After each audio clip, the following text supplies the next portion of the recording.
Okay, the local jurisdiction in Kentucky never brought charges against all the police officers who killed Breonna Taylor, but this week the Biden-Harris Department of Justice did. So as we look to policing policy, we've got a problem brewing on Capitol Hill. So on Monday, a bill that infuses small police departments across the country with $250 million over the next 5 years passed the Senate with unanimous consent. Now it heads to the House, but some critics, like the Leadership Conference on Civil and Human Rights, say there's not enough transparency or built-in accountability for law enforcement on how to actually spend the money. Joining me now is Dr. Philip Atiba Goff, the co-founder and CEO of the Center for Policing Equity and chair of African American Studies at Yale University. Philip, I was so interested in your thoughts on this. I had to talk to you about it before we got on air earlier this week. This is one of those legislative things that seems to be slipping under the radar for too many people. Can you break down what exactly this bill will do and why we should potentially be concerned about it?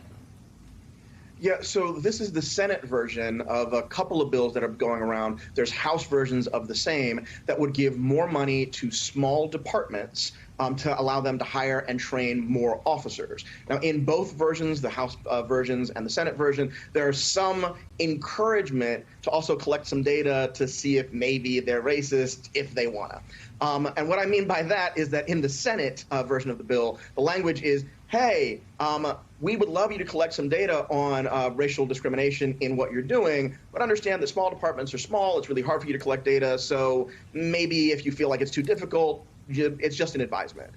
This is part of a pattern, right? Not just in the current moment, but throughout our history.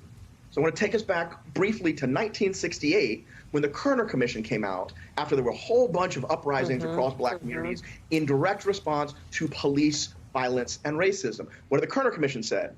Said, hey, black people are really upset because police engage in racist violence, and also we don't invest in these communities made up of the descendants of formerly enslaved people. If we want to stop violence in inner cities, we have to invest. Fast forward about 30 years. Early 1990s, we have the same thing after the LA uprisings. And after, in the Kerner Commission and in the early 90s, what the federal government did is it said, all right, we'll do a little bit of investment and a little bit of police professionalization. And what that turned into is much less investment, much more police representation.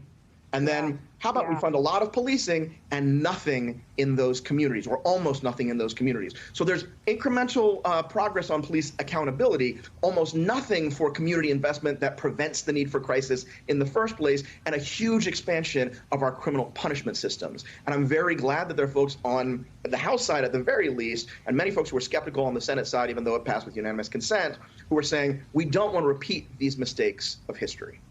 Yeah, that's kind of my point, because it's kind of wild to me that coming off of a pandemic, on the verge of a possible recession, rampant unemployment, especially within the black community, that the answer to increased violence is more policing. And there has been increased violence. You know, to be honest, we have seen an increase in crime. More than 75% of murders in 2020 were committed with a firearm. Maybe we should have a gun control conversation. There's been a steady increase in mass shootings. Again, maybe we should focus on guns. But again, the focus seems to be how can we crush these communities? Philip, I remember the crime bill.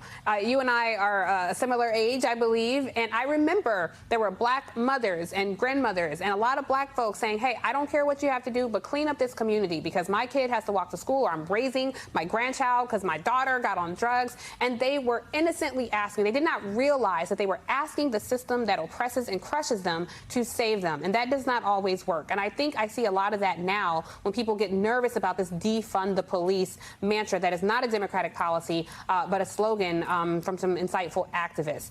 What are some ways that defund the police could apply and make communities safer? Yeah, you know, it's interesting. So you go back to the 90s and that ramp up to the crime bill, and I think it's important history because one of the people who took most credit for the crime bill then is in the White House right now. So we should make sure that we don't repeat those specific mistakes. But as much as people were saying, hey, I need whoever can save my baby on the street, there were black leaders even then saying, but you got to hold folks accountable. They weren't just asking for more police. They were asking for less racist police, and they were asking for community investment. It just never made the news, and it certainly never made policy. So at this moment where we're sort of reckoning with 2 years since the launch of defund as a slogan, I think we need to be paying attention not to what activists are calling for defunding, though we should be paying attention to activists, but what for governments are defunding currently. Because let's keep in mind, Yes. police departments were not defunded since 2020. Police budgets have increased since 2020. But in Texas, in some rural parts, they're moving to a 4-day school week.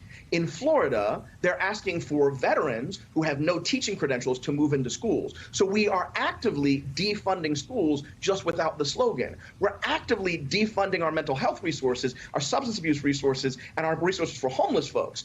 Do you know what that will lead to?